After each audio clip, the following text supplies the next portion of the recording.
you for the introduction, and thanks for everybody that came here to listen to me talk today. I welcome the opportunity to, shed a little light on some common labor and employment-related issues here in the building service industry. And just by way of background, so my name is Dan Rowoth. I'm a partner at Clifton, Budd & DeMaria. We're a management-side labor and employment firm. So we're attorneys.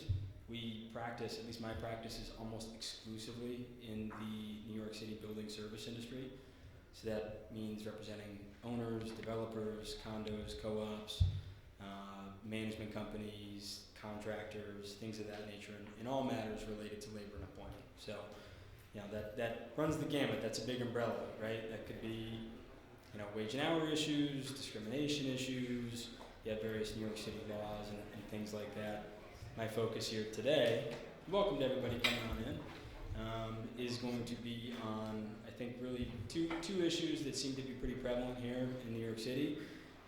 One relates to resident managers and superintendents, and two is prevailing wage laws in the building service industry. So I think probably what I'll try to do, and this is topics that I could probably talk and bore everybody for hours on, I'll try to cover from a high level as much as I can, and then to the extent there's questions, if there's time for questions at the end, we can try to go through some of that stuff. So, does that work for everybody? Yep. Great. So first, resident managers and superintendents for buildings of all sizes. You've got little buildings, big buildings. You need somebody that's going to be on site that's going to run the show. And that's typically the resident manager or superintendent. Oftentimes that's somebody that lives on site. Might be that they're responding to emergencies at night and things like that. This becomes certainly a hot area for litigation. I'd say in my world, predominantly the issues that I see come up are wage and hour and overtime issues. And a couple things come up in that context. I frequently hear, the superintendent gets an apartment, isn't that compensation? Doesn't that, satisfy whatever hours he or she is not, is working, if it's a small building, handful of hours a week? The answer to that is no. There's minimum wage and overtime requirements under state and federal law. There's some distinctions between the two that I think are important, particularly in the context of resident managers, and it's an area where plaintiffs' lawyers are really, really focused on, because oftentimes it's a difficult area to be kind of fully compliant on. And I think that one area that's probably the most important, at least in my view, from a wage and hour perspective, is keeping contemporaneous time records. Oftentimes when I get called in, it's when an issue's come up, somebody's been sued, and we're having conversations about whether or not there's time records. And when I say contemporaneous time records, the resident manager, whoever it is punching in, punching out, recording their time. They punch in at 7:54 a.m., they punch out at 4:44 p.m. Things of that nature. Oftentimes I'll get, he was paid a flat amount per week, or he was given the apartment, he was given something like that. We don't have actual records of what the time worked was. And that's like music to a plaintiff's attorney's ears, because under the law, there's, if the employer doesn't keep those time records, there's a presumption that whatever the worker says he or she worked is true. Now that presumption can be rebutted, but it tilts the table in favor of the plaintiff, or whoever the worker is that's filing that sort of claim. And so typically when these sort of litigation comes up, that's one of my first questions: is do you have contemporaneous time records? Unfortunately, the answer to that question can be no, and that kind of puts you back up against the wall. It might be the case that you operate a 30-unit building, and in your heart of hearts that the person's not working more than 10 hours a week. They're doing side jobs, they're doing all sorts of other stuff. But if and when their employment ceases, they're going to come back and they're going to claim that they worked 60, and then the burden's going to be on you to prove that they did. So I'd say that that's something that would be important to focus in on. I understand that presents sort of practical problems. It's easy for me to get up here and talk as an attorney about keeping contemporaneous time records, but I'd recommend finding a mechanism to do that, whether that's a time clock system. Nowadays, I think there's app-based programs and things like that you can do. Have them punch in, punch out. That applies to resident managers and all employees, but I'd say resident managers is definitely a focal point on the wage and hour issues that we've been seeing recently. It can be sort of tricky in terms of resident managers go because there's differences between what the federal law provides and what the state law provides.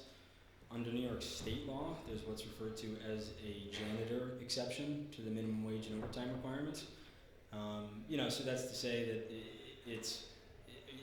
if somebody is a janitor, the overtime provisions that might apply under federal law, you get paid time and a half for hours worked over 40, doesn't apply to those individuals. But what does that mean from a practical standpoint?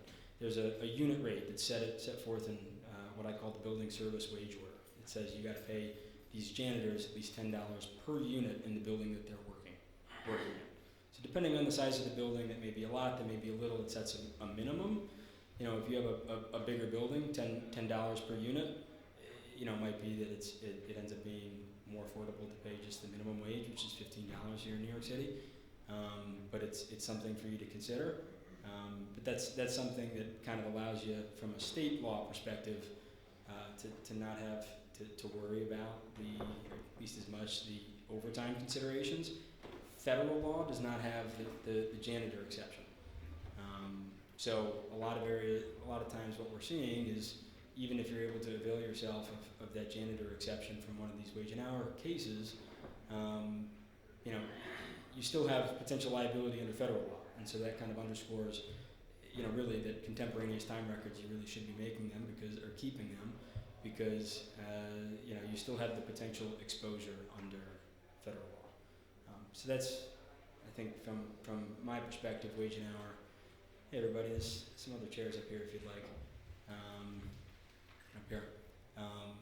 A big area of focus.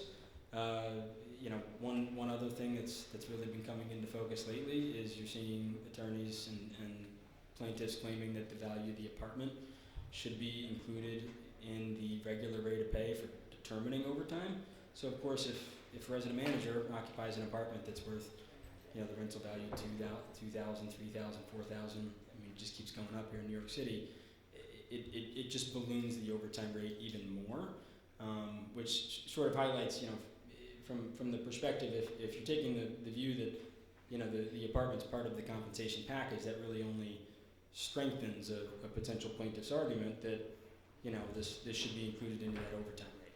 So, from that purpose, and I think from just kind of a general practice, I do recommend having an employment agreement with resident managers that sets forth, the compensation, duties,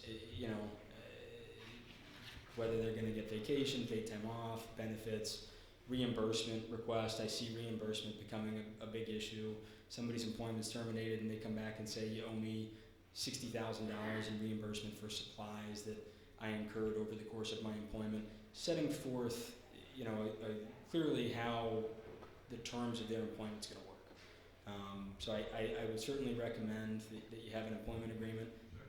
In connection with that, typically what we would include in that is an occupancy agreement, because resident managers, superintendents, in most cases they do occupy a unit in the building. There's multiple dwelling law, which isn't my bailiwick, but you need to have somebody within, I think it's 100 feet of the building. You got to have somebody living in the building. Of course, when that person's employment ends, you got to get them out of the building. So, an occupancy agreement that sets forth the ability to either move them within units within the building, setting forth, time periods for them to vacate the unit, mechanisms like that are certainly important. And I know that there's going to be another speaker here that speaks about landlord-tenant issues. I guess from my perspective, it's probably, I'm very glad not to be dealing with landlord-tenant court all the time. I did that years and years ago, and it's definitely an interesting area, but that's a question in terms of getting somebody out. You guys will listen to later, and I defer to them on that. But having an agreement with the resident manager setting forth how that process looks like and their rights, right? Because these people occupy units in the building. It's incident to their employment. They're not a tenant. There's differences between tenants and mere licensees. So that's something that I'm sure will be covered later, something for you to consider. But is something certainly worthwhile to set forth in, its own license agreement. And typically that's something that goes hand in hand with an employment agreement. You set forth those terms really at the outset of employment. So what it does kind of dovetail into is, when you terminate the superintendent, resident manager, inevitably, I feel like at least in my cases that I get involved in, it turns into a negotiation over a payment, over getting the person out. Typically that, you go to the table. It might depend on, how much you're willing to spend, how big the building is, if there's any sort of severance policy that's in place that might guide how much, you'd pay the worker. But typically, because the super has the apartment, that's inevitably where the discussion ends up. How much are you going to pay? When is the person going to get out? And typically in connection with that, you get a release of all claims. So I'm sure a number of you in here have dealt with that. If you haven't already, you probably will at some point. So I'd say that's a big issue. A lot of different considerations from the supers. I know a couple of questions have come up concerning, paid time off, things like that. Are you required to provide vacation? Unless there's another applicable law that applies, like a prevailing wage, which I'll talk about in a second, you're not obligated to provide vacation. You can. There is a New York City Earned Safe and Sick Time Act, and there's a New York State law. So there are certain, provisions that would require you to provide safe and sick time to the workers, and that varies based on employer size and things like that. You can set forth that in the employment agreement. A lot of times policies like that will be in a separate employee handbook, things like that. But I definitely recommend that you very clearly set forth, the terms of a super's employment in one of those employment agreements. So those are, yes, good question. Sorry, I'm going back to the ABC and prevailing wages. Many people here started hearing about it for the first time in the last couple of months. You want me to just dive into prevailing wage now?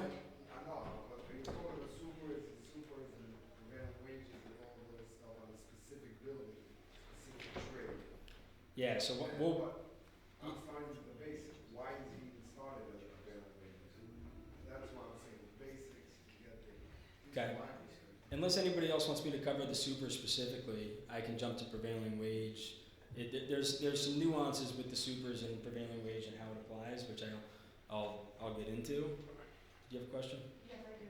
If I'm paying my supers a flat fee, and that's a lot more than the minimum wage, and we agree that he's going to work 50 hours a week, and technically would cover the $15 and 22.5 overtime. Is that sufficient? He should still be paid. So it's like, in that example, let's say you're paying him $1,000 a week. Correct. For all hours worked. He would still be eligible for overtime under federal law. So you'd still need to break out what his regular rate of pay is and calculate what his overtime rate is and pay him overtime for the hours worked over 40 in a given work week. Isn't the salaried employee an exempt employee? So salaried employees, and actually that's a good point for me to touch on. Salaried employees, if you meet one of the exemptions under federal law, you would be exempt from the overtime requirements. I'd say in almost all cases, at least that I've seen, supers really don't. There's really kind of two exemptions that might fit it, the administrative or the executive exemptions under federal law. And really, when you're looking at one of those, you're looking at whether or not the super is he a hands-on super, or is he somebody that sits behind a desk with a button down and just kind of directs the staff. If he's the latter and he sits behind a desk, he wears a button down, he's got a jacket on, he's supervising, he's not turning a wrench, he's not doing any of that stuff, you might be able to satisfy the administrative or the executive exemption. If he's, a manual super doing, work in apartments and things like that, he's not going to fit within one of the exemptions. Even if his pay covers the overtime rate for the last 10 hours, meaning his $1,000 would pay him $15 for 40 hours plus and 22.5 for the next 10 to get the $1,000. Yeah, I mean, so the idea that you're talking about is, okay, I'm paying him this, and that's intended to cover the overtime rate as well. From what I've seen, I mean, they'll come in and they'll claim that they should be getting, you take the $1,000, you divide it by the 50, you come up with the rate. and you know, they're likely to claim that there's going to be overtime. So if the idea is that the guy's going to be working 50 hours a week and, you know, his total comp inclusive of overtime is going to be $1,000, there might be a way to adjust the compensation and describe it in a way that would cover you from that. But I'd recommend that you take a look at, if you have a handbook or an employment agreement, to take a look at that and see how the arrangement is and if there needs to be an adjustment on it to make an adjustment. Why don't I hop into prevailing wage issues now? Because also, been speaking for about, I guess, 15 minutes on supers. So prevailing wage is probably one of the largest issues that I've seen more recently, particularly because clients will get a nice little notice to produce an examination from the New York City Comptroller's office, and they'll say, what is this? I've got to produce 2 years of time records and tax returns and all this other sort of stuff. What's this prevailing wage obligation? And I'd say that there's a couple that have really come up into focus in the building service industry recently. 421A has been around, and that prevailing wage obligation was changed and went into effect back in 2007. So I think for the most part, if you've got a 421A building, you're probably aware whether or not you have the prevailing wage obligation. There's some exceptions to that, and it depends too on when construction commenced. If construction commenced on a building prior to December 28, 2007, you don't have the prevailing wage obligation under 421A. There's also certain thresholds on affordability, number of units in the building. That depends on, you know, whether you're in affordable New York, your construction commenced and you're under the program 2016 and after, or if you were before. So that can be an individualized analysis, and if there's, you know, to the extent you believe you might be accepted from a prevailing wage requirement, you should certainly take a look at that. But just kind of generally, 421A is the big one. More recently, 467A of the New York Real Property Tax Law, which is the abatement for condos and co-ops. It was amended last year in the New York State legislature, signed by Governor Hochul, to include a prevailing wage obligation in that condo co-op abatement. So that's been probably the last year or so the largest prevailing wage issue with all these condos and co-ops that are scrambling to try to figure out whether they've got that obligation, how do they comply with it. There was a deadline. Condos and co-ops needed to certify that they were going to be paying prevailing wage. So that might have come up for a number of you. The deadline was back before the obligation went into effect. The 467A prevailing wage just went into effect July 1. And it's linked to the city fiscal year. So the city fiscal year, July 1 to June 30. So that's the latest one. There's certain exceptions on that. I'll answer questions. I'll just run through a little bit more, and then if, to the extent anybody has any questions. I know I'm moving relatively quickly. I see some people taking notes. I'm expecting everybody's just going to become an expert on all of this once we wrap up. So 467A is the big one that's come to fruition here recently. We've had a number of condos and co-ops that have had to deal with this. There's limited exceptions to it. If the average assessed unit value is under 60,000, or if the average assessed unit value is between 60 and 100,000, and you have less than 30 dwelling units, then you may be accepted from that prevailing wage obligation. If not, and you're receiving, the building's receiving the 467A abatement, then a prevailing wage obligation would apply. But in order for it to apply, there would have needed to have been a certification filled out and submitted to the city that said that you were going to be complying with that. Now that's something, and this is an abatement that comes up every year, so just because, at least as I understand it, and not to punt too many questions, I punted one to landlord tenant, I'll punt this to tax council. My understanding of how that works is it's an annual abatement and can be re-upped on an annual basis. So if you received it this year, I don't think you're precluded from doing it next year. You could certify next year that the prevailing wage will be paid at the building, but that would apply in the next tax year. Essentially, what is prevailing wage? It's based on a schedule issued annually by the New York City Comptroller's office. In the building service industry, the prevailing wage is based on the SEIU Local 32BJ and Realty Advisory Board contract. The most recent one was just negotiated this spring. Some of you may have heard about it. Some of you may have been preparing for a strike if your contract was expiring. But that's the contract that the prevailing wage is based on. There's a number of components for the prevailing wage. You've got the wage rate, which there's, can be new hire schedules depending on, staggered scheduling based on the positions. There's overtime provisions, so you're not just worried about 40 hours in a week, you're worried about 8 hours in a day, working on a holiday, things like that. There's also the supplemental benefit provisions of it, and it's a supplemental benefit rate. And that also staggers up and goes up to the full rate. That's based on the benefits in the 32BJ contract. So for those familiar with the 32BJ contract, you've got the health fund, the pension fund, the supplemental retirement fund, the legal fund, and the training fund. The step-ups to the supplemental benefit rate are based on the waiting periods for those funds. So when you look at the prevailing wage schedule and you say, okay, after 3 months, it goes up to X. That's because after 3 months, that's when you'd have to contribute to the health, legal, and training funds for 32BJ. For, door persons and porters, it goes up at 12 months. That's when you'd have to begin contributions to the pension fund. It goes up again at 24 months. Conceptually, that's what it's intended to mirror. And so for, buildings that have a 32BJ contract, contributions to the benefit funds, subject to those waiting periods, will meet that aspect of the supplemental benefit rate. For eligible employees, there's a slight nuance there in that 32BJ contract, you don't receive benefits until you meet certain thresholds in terms of hours and days worked. If you have people that work 2 days per week, 16 hours per week, they're not benefits eligible. But under the prevailing wage schedule, they'd be eligible for a supplemental benefit rate. So there's little kind of nuances that you need to look at, but that's where the supplemental benefit rate in the construct comes from. Is it mirrors the benefits in the 32BJ contract, and then.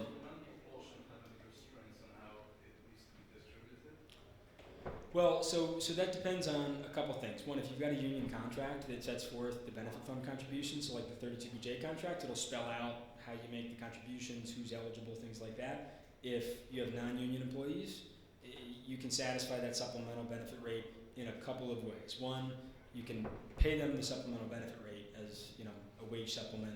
If you're going to do that, I recommend breaking it out into a separate section on the pay stub, so it doesn't look like guys are making $40 an hour, or whatever it comes out to be. It just makes it cleaner if the comptroller comes to audit.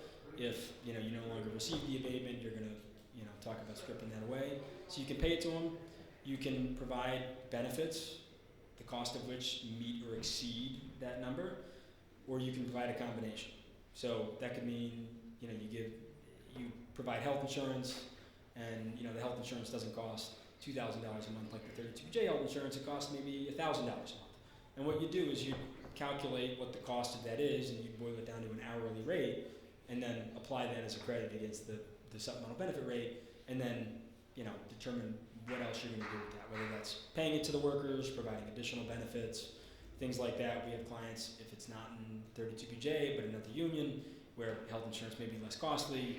They take that delta and contribute it to like a 401k plan. So there's a couple different ways that you can slice that. It really depends on what the situation is, union contract, no union contract. But you can provide, either benefits that meet or exceed it, or a combination of it. In that context, the super's apartment can be relevant. The comptroller has issued regulations in the context of 421A that provide that employers can take a credit against the supplemental benefit rate for the value of a dwelling unit provided to a worker. So if you've got a super and they're provided with an apartment, and nowadays I'm sure the value of it probably exceeds $3,000 a month, it's going to eat up the entire supplemental benefit rate. How about parking? Parking, I would say, would be a benefit, so you could take a credit for it. My super's not living in the building, but is working in the building throughout the day, but I give him a parking spot, could I essentially say that's the prevailing wage portion? Yeah, for the value of the benefit and the cost to the employer. So, that could be valuable. The unit, typically when I deal with, and I've done a number of audits with the comptroller's office, the New York City Comptroller's Office is the agency that investigates prevailing wage issues. I don't know, and I'm going to knock on wood as I say this, sorry for the background noise, I don't know that I've had an issue with a super in a prevailing wage audit, just because typically they make more than, the comptroller considers supers handy persons for purposes of the schedule. So they typically make more than, I think it's like $29.08 right now per hour, and if they get an apartment, that typically eats up the whole supplemental benefit rate. So typically they don't get flagged on an audit, you don't get underpayments. But keep track of all those things. As far as like a dwelling unit, it's based on comps in the area. If you've got a building and you've got comps in a line and their rental value, but you've got comps within the area, put that in your folder just in case you get audited by the comptroller, so you can provide that. I've never had to get in the weeds. I guess I'm knock on wood again. Never had to get in the weeds on the value of an apartment, just because rents and everything are going up. It's always exceeded the supplemental benefit rate. I don't know that that's going to change, but it's a good idea to have that tucked away. There are arguments too. I won't get super in the weeds on it. There are arguments that supers aren't covered by the prevailing wage altogether, but those are more lawyerly arguments, and I haven't successfully convinced the comptroller to buy into those. Not that it's been an issue, but if you wanted to litigate, that would be you'd have to take that to a hearing, and whether you want to do that's a business decision. But so supers, units, the supplemental benefit rate. There's also paid time off provisions in the prevailing wage schedule, sick time, vacation, holidays, things of that nature. Sick time, the sick time under the prevailing wage schedule, last time I checked, didn't meet the requirements of the New York State and New York City laws. So even if the prevailing wage, you're meeting what's set forth in the prevailing wage, you still need to make sure that you're looking at what other laws might apply. So if you've got the New York City, New York State Earned Safe and Sick Time Act, you still need to make sure that employees are accruing according to those. There's some other kind of like slight nuances. I'd say the big one is for the guys that work 8 to 16 hours per week, because they wouldn't be eligible for benefits under a 32PJ contract, but they would be eligible for the supplemental benefits under the prevailing wage. So that's an area to look at. If they regularly work 8 hours or more a week, they're covered. So it's something to consider. I don't know how many part-time folks that you'd have, but something to consider in the overall context. So, do you have a question? Yeah, I want to know who in the building is required to get paid prevailing wage? Is it just the superintendent? Is there a difference between the doorman and the guard and things like that? So it's all building service employees, which is defined broadly, as in people employed in connection with the care and maintenance of the building. So the prevailing wage schedule says it's essentially, for the residential context, they've got two categories: handy persons, which they consider to apply to handy persons and supers, and then I think it's classified as like door person, elevator operator, porter. Essentially, it's all others. So if you've got concierges, porters, things like that, that's who would be covered by it. Security presents another issue. There is a separate classification for security, unarmed and armed, in the prevailing wage schedule, with much lower rates. Now, the security is based on the 32BJ security agreement. Security is a heavily scrutinized area, both by the comptroller and 32BJ. So to the extent you have security at a prevailing wage building, I'd recommend scrutinizing what the duties are, because I've had audits with the comptroller where the security guard at the overnight shift will hand out a package a couple of times, and merely handing out a package in the comptroller's view is enough for them to designate that person as a concierge or a door person. So the risks of misclassifying somebody from a security perspective versus another can be big. I mean, it can be hundreds of thousands of dollars. You get the audit that takes them a while to audit. You could be looking at 2 to 3 years of underpayments, and that includes the wage rates, the supplemental benefits. We have clients that have gotten hit with $2, $3, $4, $500,000 audits just on the security issue alone. So that's something you want to be careful about. If you're going to have somebody like that, they're really strictly for patrolling and securing the interior and exterior of the building. So it could be walking around the exterior, certainly labeling them as security, performing verticals. They shouldn't be touching packages. They shouldn't be opening doors. They shouldn't be helping with strollers and luggage and all that sort of stuff. Doing that even on a sporadic basis is going to be enough for the comptroller to find that they're misclassified. What if I have an outside contractor for whether it's security or just maintenance? Yep. Or parking operator? Are they obligated to the building prevailing wages? Yep. Well, they're obligated. From an owner and manager perspective, I recommend being very clear in the contract with them what they're obligated to pay and what they're going to pay, in order to comply with the prevailing wage, because ultimately, the abatement recipient, and whether it's a condo co-op or the building, is responsible for the prevailing wage obligation. So, I've had audits come up where it is on a third-party contractor, but ultimately ownership's responsible, and the third-party contractor oftentimes will say, well, we didn't know you had a prevailing wage obligation. We didn't know that we had to comply with this. This is on you. If it's the other way around, I have a contract with an outside service company that it has to be prevailing wages, but for whatever reason they're not paying prevailing wages. Whose liability is that under the? Well, the comptroller is still going to look to you and still, send you a nice little notice to produce. They'll send one to the contractor as well.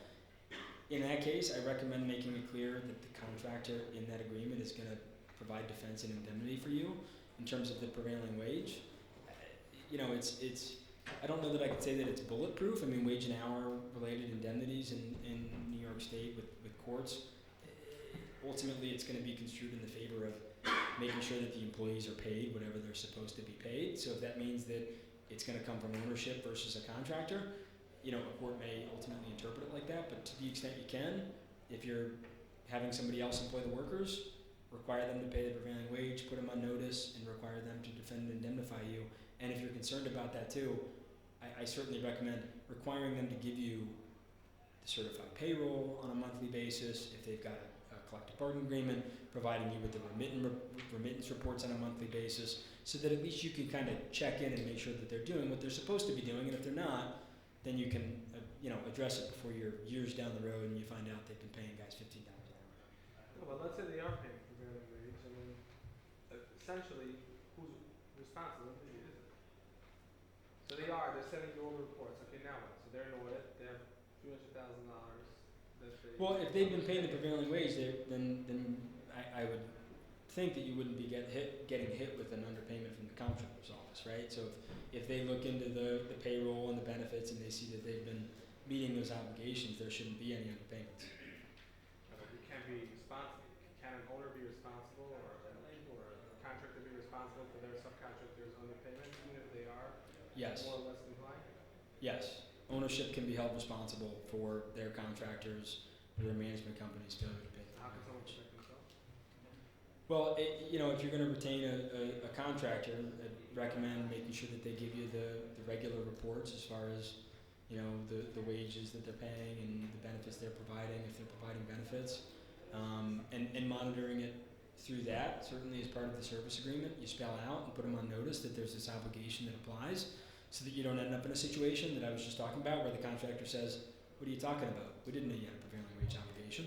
And then including language in there for, defense and indemnity if there is an issue. So it applies to people that are regularly scheduled to work for 8 hours or more. So if it's somebody like a plumber that's, working and he gets called sporadically, I haven't seen an issue come up with something like that. Where I have seen issues with what was that? Well, I guess it depends on what you're contemplating, right? If the guy's going to be regularly working in the building and performing that work, then, there's not a separate plumber category, I think, in the prevailing wage schedule. If he's regularly working in the building for more than 8 hours a week, theoretically it could come up.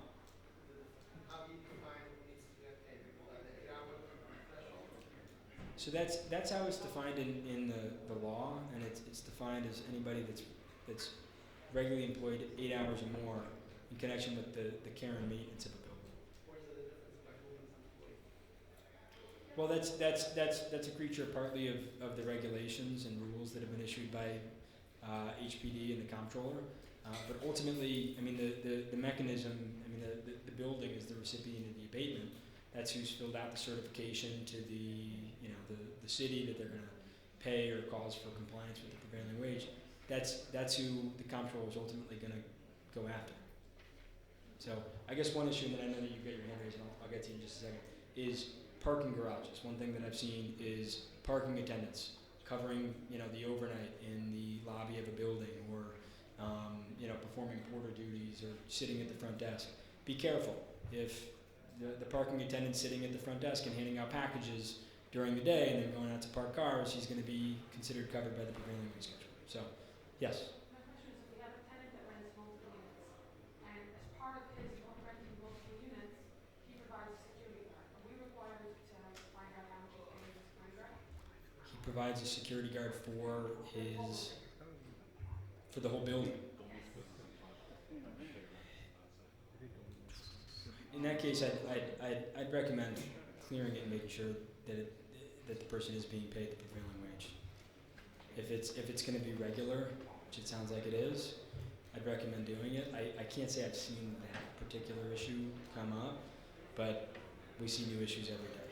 And I strongly enforce ostentation, the difference between skilled and non-skilled employees, so I'm order and skilled. Mm-hmm. So let's say if I pay, I mean, if the paid employee, just be a porter, but he has some certain set of skills, and I determine that he's gonna be a porter rate. How is enforcement that? How can they serve?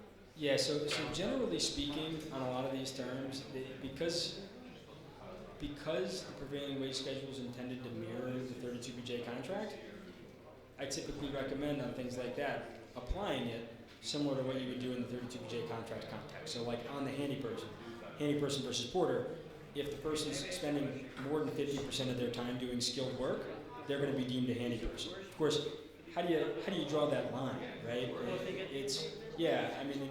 In that sort of context, I'd recommend being clear. If you've got a guy that's performing some skilled work, he does skilled work on 2 days if he works 5 days a week, he does skilled work only on 2 days, and then porter work only on 3 days. Try to draw lines that are as clear as you can when the person's doing the skilled work, when they're not. Holidays, is time and a half or 2 times and a half?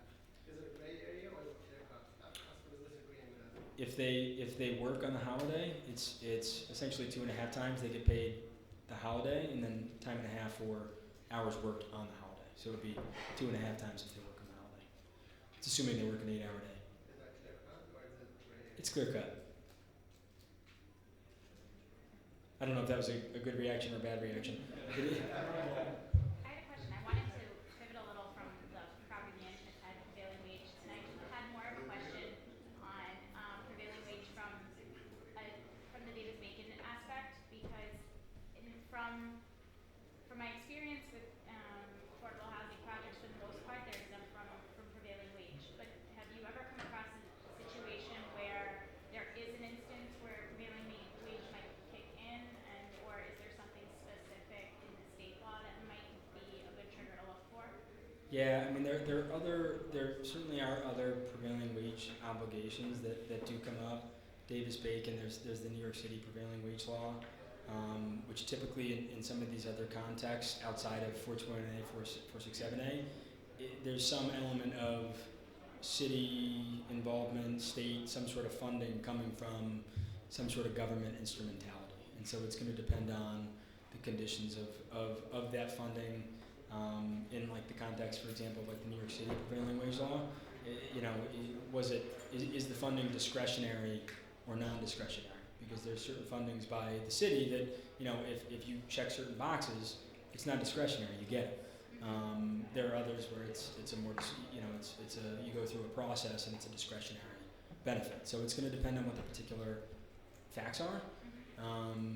With respect to that complex, that certainly come up. I'd say that probably the more prevalent issues that have come up have been the 467A and 421A, but certainly those do come up, and there's different little nuances to that as well.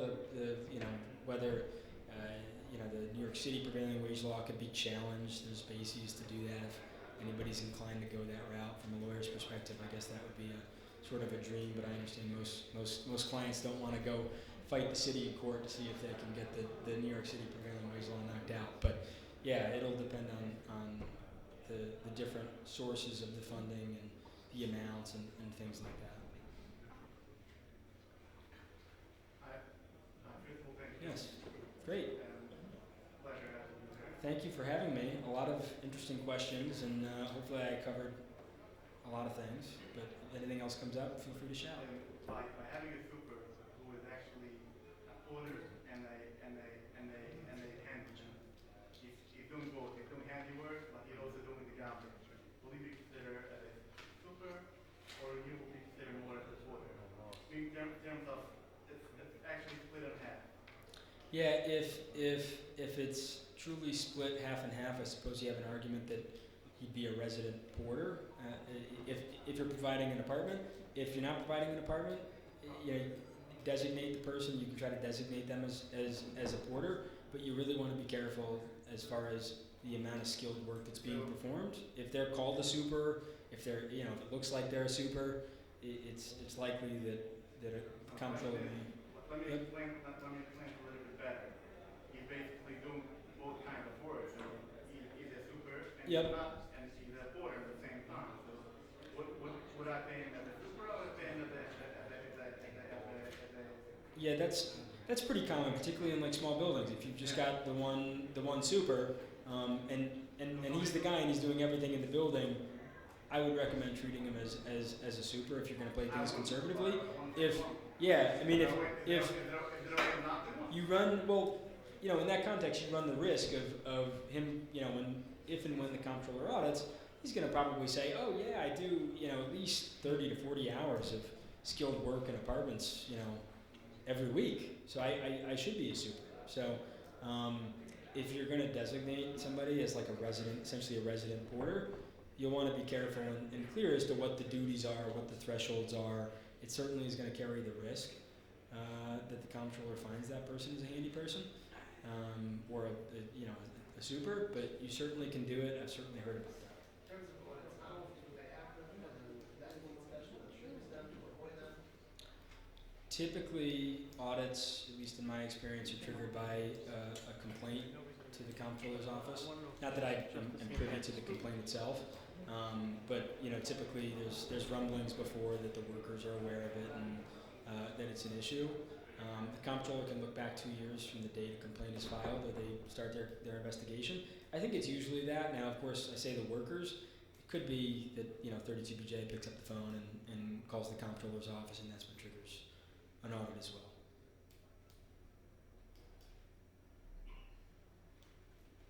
Covered a lot of ground. I see a lot of glazed looks on faces. I know that was a lot to handle, but I do appreciate everybody listening to me. I, of course, think labor is the most important issue that you'll hear about today, but I understand there's other things going on. So I think I'm probably, I guess I just spoke up here for about 45 minutes. If you have any other questions, feel free to shout. I can give you my contact information to the extent anybody wants to reach out on anything. But I will otherwise let you go to some of the other breakouts, and perhaps I'll see you out and about. Thanks, everybody.